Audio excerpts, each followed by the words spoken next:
Very good morning to all of you. तो देखिए आज हम बात करेंगे बायोलॉजी के वेरी फर्स्ट चैप्टर की द लिविंग वर्ल्ड। और यहाँ पे हम देखेंगे PYQs जो कि पीछे एग्ज़ाम्स में आए हुए हैं। तो पहला MCQ है, it is much easier for a small animal to run uphill than for a large animal. देखिए जो छोटे एनिमल्स हैं वो जल्दी मूव कर जाते हैं हिल्स पे, जल्दी चलते हैं as compare to large animal. तो इसका रीज़न है smaller animals have a higher metabolic rate. Smaller animals have higher metabolic rate. Now comes to next question. Which one of the following aspect is an exclusive characteristics of living things? And the right option is C. Perception of events happening in the environment and their meaning. Now comes to next question. Biological organization start with. जो biological organisation है वो start होती है very first option, that is सब microscopic molecular level. आगे में बात करेंगे हम लोग क्वेश्चन नंबर 4 की। The living organism can be unexceptionally distinguish from the non living things on the basis of their ability. तो किस एबिलिटी पे हम इनको डिस्टिंग्विश करेंगे? That is option number B, interaction with environment and progressive evolution. इनका interaction कैसा है? Environment के साथ।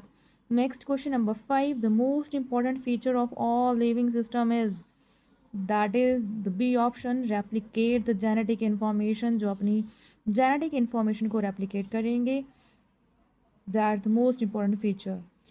And question number 6, homeostasis is, that is tendency to resist the change.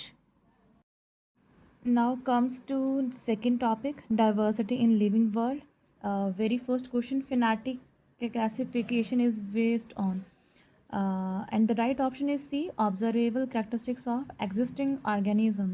जो phenetic classification है वो based होती है क्या क्या characteristics observable हैं जो भी existing organism है। Next question है biosystematics aims at, next question है biosystematic aims at, the right option is C, the classification of organism based on their evolutionary history and establishing their phylogeny on the totality of various parameters from all the field of studies. That is the main aim of biosystematics। ये biosystematics का जो option number C है ये main M रहता है। अब हम चलेंगे नेक्स्ट क्वेश्चन पे। The practical purpose of classification of living organism is to. तो देखिए क्या पर्पज़ है क्लासिफिकेशन का, दैट इज़ और facilitate identification of unknown organism.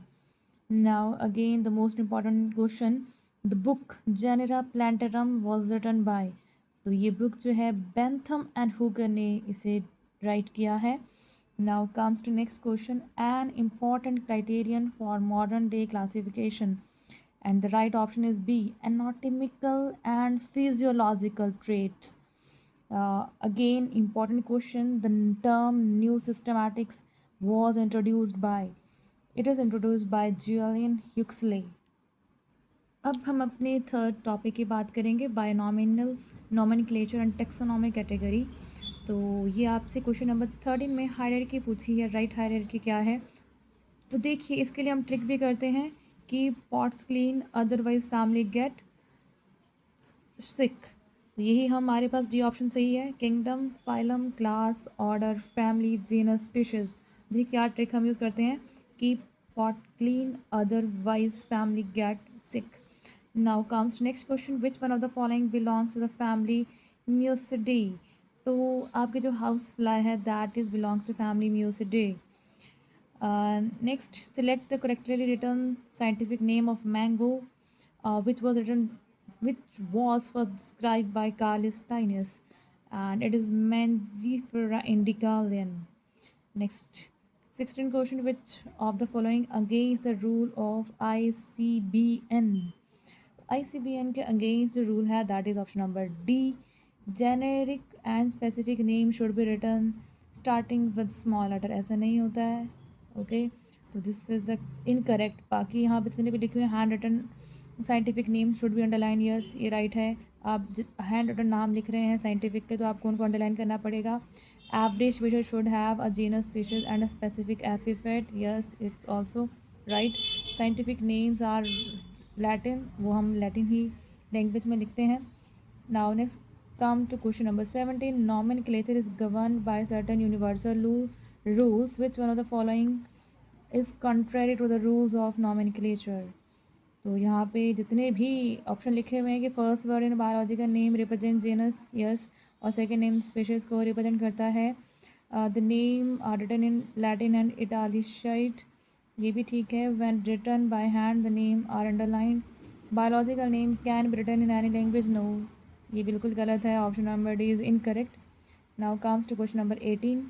आपको मैच करना है यहाँ पे कौन सी फैमिली किससे है, ऑर्डर क्या है, क्लास क्या है, फाइलम क्या है. तो देखिए यहाँ पे हमारे पास जो फैमिली है वो अभी हमने ऊपर पढ़ा म्यूसिडे, और ये आपकी हाउस फ्लाई की फैमिली है.